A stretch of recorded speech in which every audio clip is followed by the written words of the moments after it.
BTS의 소속사인 하이브가 산하 레이블 어도어의 민희진 대표를 배임죄로 고발했습니다. 하이브 자체 감사 결과 경영권 탈취를 하려는 증거와 정황을 포착했다라는 건데요. 민희진 대표 아마 많이들 보셨겠습니다만 지난 목요일 2시간 넘는 기자회견을 열어서 배임 혐의를 전면 부인했습니다. 한편 하이브가 요청한 이사회 소집 요구일이 오늘이었는데요.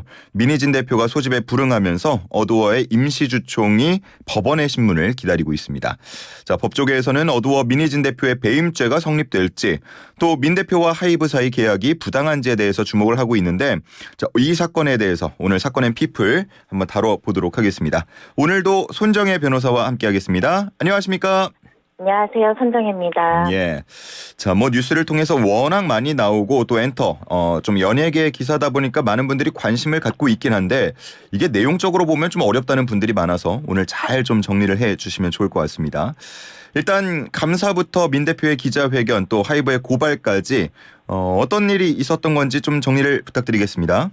네, 일단 하이브와 어도어의 관계를 먼저 아셔야 되는데 하이브가 모회사라고 보시면 되고 예. 어도어가 자회사라고 보시면 됩니다. 하이브가 자본금 전액 출자해서 만든 법인이 어도어고 그 어도어의 대표가 민희진 대표라고 이제 생각하시면 될 것 같은데 하이브가 워낙 큰 회사다 보니까 여러 회사를 이제 보유하고 있다. 주식을 보유하는 형태로 법인의 어떤 경영이나 어떤 소유를 가지고 있다 이렇게 보시면 되는데요. 예. 이 어도어는 2021년 11월경에 이제 설립을 됐고 이 설립 이후에 이제 하이브와 이제 민 대표 간에 주주 간 계약을 체결합니다.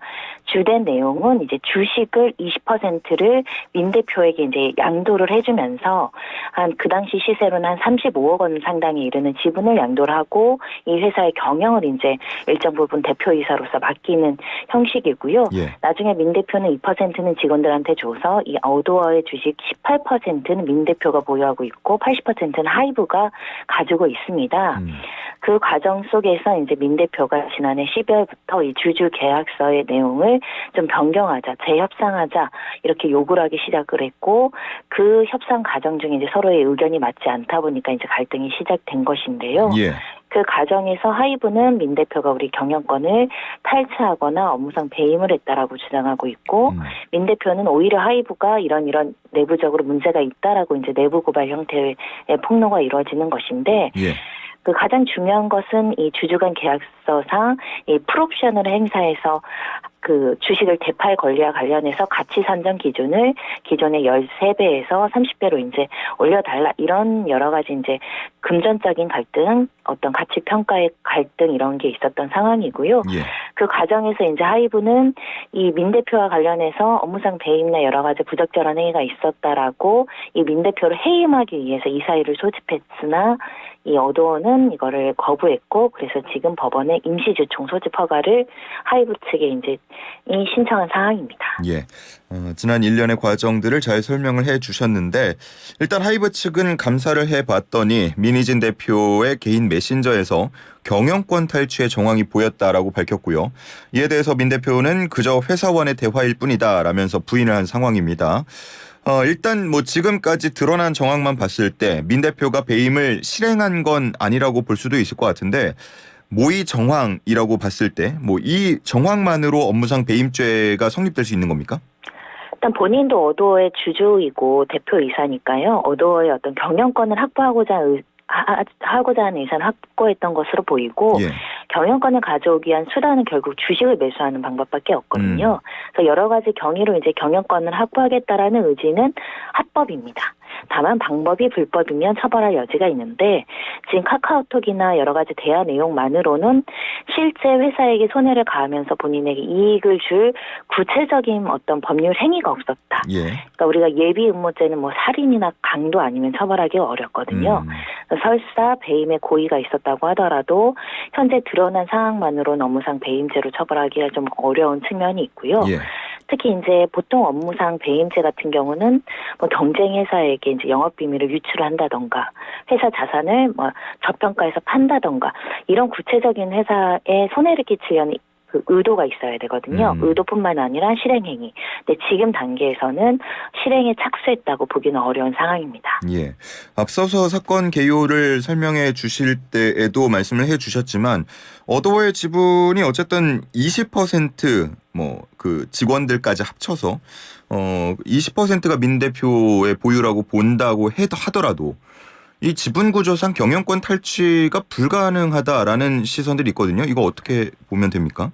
네, 경영권 확보라는 것은 결국 어도어 지분을 누가 더 많이 갖고 있느냐인데 예. 보통은 가반 이상 가지고 있어야 경영권 확보했다 보잖아요. 특히 주총 특별결의나 이런 것들은 3분의 2 이상을 가지고 있어야 되는데 지금 하이브가 어도어 지분 80%를 갖고 있는 대주주죠. 예. 그러니까 결국은 하이브가 절대적으로 어도어의 경영권을 행사할 수밖에 없는 대주주이기 때문에 이 하이브가 가지고 있는 주식을 양도받거나 사지 않는 이상은 민 대표가 경영권을 독립적으로 행사하기는 어려운 구조이죠. 알겠습니다. 앞으로 배임 혐의가 이제 입증될 증거를 확보하는 게 관건이 될 것 같은데 하이브는 지난주에 있었던 기자회견에서 이 민 대표가 대외비인 계약서를 유출했다고 주장을 하고 있습니다. 이 부분에 대해서 수사 초점이 맞춰진다면 배임죄 처벌 가능성도 있습니까? 일단은 영업비밀성이 유지가 되는 계약 자료를 유출했다고 한다면 업무상 배임을 검토해 볼 수 있는데 예. 업무상 배임이 가장 중요한 요건은 회사에게는 손해를 끼치려는 의사가 있어야 되거든요. 예. 즉 어도어를 망하게 하거나 손해를 끼치려고 한 행동이어야지만 처벌할 수 있는데 지금 민 대표는 투자자를 유치하려고 계약서를 이제 유출했다라는 주장이거든요. 하이브 주장에 따르더라도 예. 그럼 투자를 받는다는 건 회사한테 이익을 가져오는 행위니까요. 예. 법리상 이런 행위만으로는 배임죄로 처벌은 좀 어렵습니다. 그렇군요. 자, 이번 갈등의 쟁점 앞서서 말씀을 해 주셨습니다만 주주 간 계약 쪽으로 옮겨가는 분위기인데 민 대표가 기자회견에서 사실상 노예 계약이었다라고 말하면서 이 계약 내용이 주목받기도 했습니다. 이 부분은 구체적으로 어떤 내용입니까? 그러니까 민 대표의 주장은 이 주식을 20% 받으면서 주주 계약서의 내용에 경업금지, 다른 회사에서 일을 못하거나 동종 일을 하지 못하는 경업금지 내용과 또 8년간 근무를 해야 된다라는 조건이 있기 때문에 예. 이것은 내가 사실상 노예 계약이다 이렇게 주장을 하는데요. 네, 일단은 여러 가지 쟁점 중에 첫 번째 경업금지 의무는 보통 회사의 경영진은 영업비밀을 많이 알고 있기 때문에 예. 다른 회사, 경쟁 회사에 못 가도록 하는 계약은 통상적으로 많이 이루어집니다. 예. 그리고 8년이라는 기간이 좀 길다라고 생각할 여지가 있지만 아까 말씀드린 것처럼 그 어도어를 설립하면서 이 주식 20%를 민 대표에게 주는 조건이었기 때문에 예. 합리성은 잃지 않았다. 지금 그 당시 시세가 35억이었고 현재 시세가 1,000억 원으로 평가가 되고 있으니까 1,000억 정도의 주식을 주는 대가로 8년간 근무를 하는 것을 8년간 일하라고 묶어놓는 것은 법률상 그렇게 형평에 어긋나거나 노예 계약을 하고 보기는 좀 어렵지 않을까 생각합니다. 그렇군요.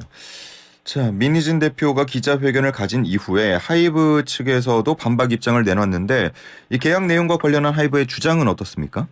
하이브는 일단 노예 계약이라는 부분부터는 이 민 대표도 자신의 주식을 팔 수 있다. 그리고 계약이 만료되는 시점에 경업금지는 해제되기 때문에 이 지나치게 불리한 계약이라는 주장은 사실과 다르다는 것이고 예. 오히려 민 대표가 이 하이브와 관련해서 주식을 이제 매각시키기 위해서 여러 가지 이제 불법적이거나 또는 배임의 어떤 의사를 가지고 있기 때문에 궁극적으로는 민 대표가 하이브에게는 해를 끼치려고 한 것이 분명하다라는 입장입니다.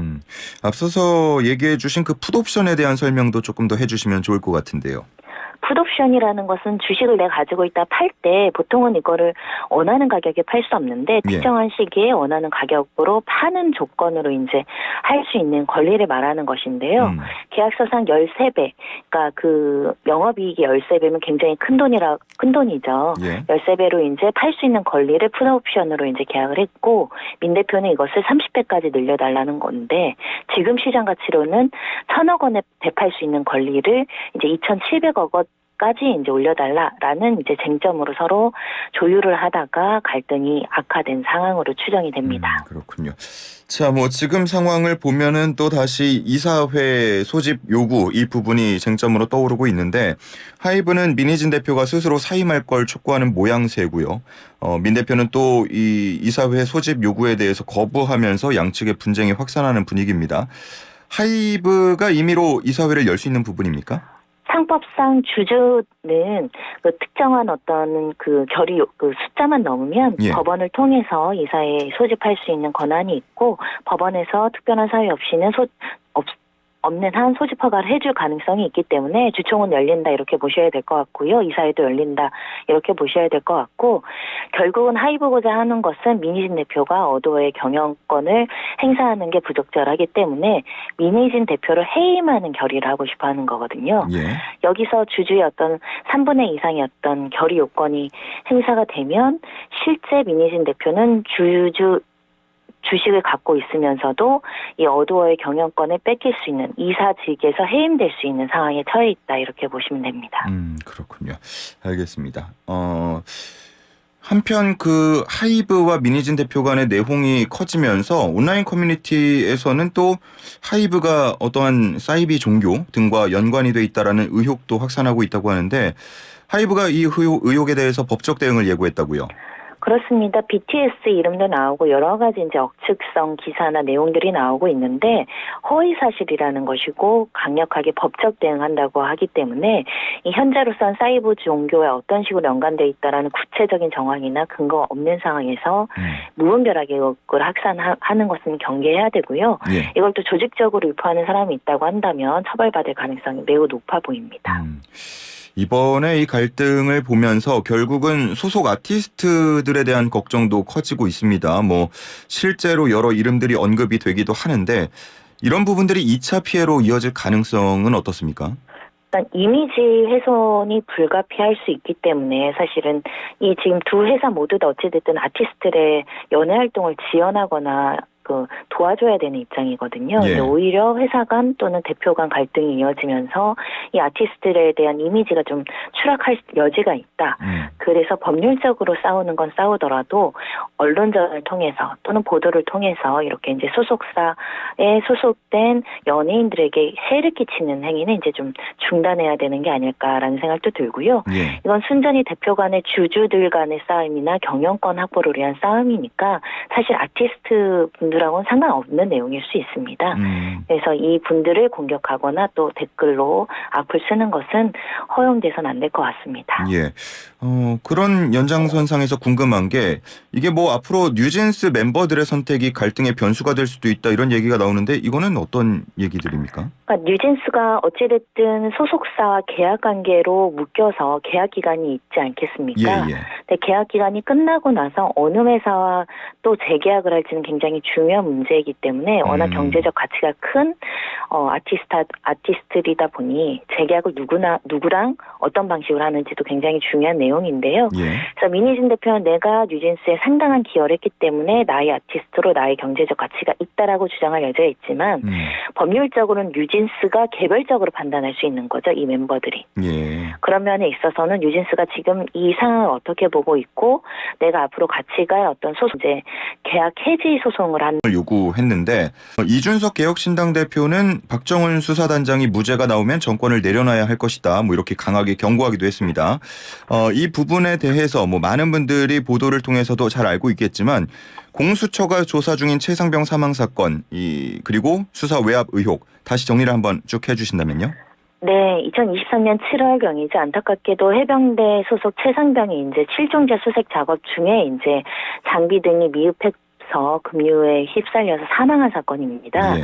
그럼 이 사망의 원인, 책임질 사람에 대한 수사가 진행이 돼야 되고 그래서 업무상 과실치사죄로 일단은 해병대 수사단에서 수사를 진행을 했고 그 과정에서 8명의 피의자가 지목이 됐습니다. 그리고 경찰이 이첩을 했는데 그 과정에서 상부의 지시로 이 사건을 축소하거나 피의자를 2명으로 축소하거나 관련 혐의나 이런 내용들을 좀 변경하려는 수사 외압이 있었다라는 의혹으로 이제 수사가 진행되는 사건이고 예. 수사 외압이라는 건 법률적으로는 직권남용죄입니다. 직권남용 권리행사 방해죄를 누군가 했을 것인데 그게 누구냐, 누가 외압을 행사해서 이 수사를 막거나 축소시키려고 했었느냐, 이 핵심 인물들이 여러 명이 이제 거론되고 있는 상황이고요.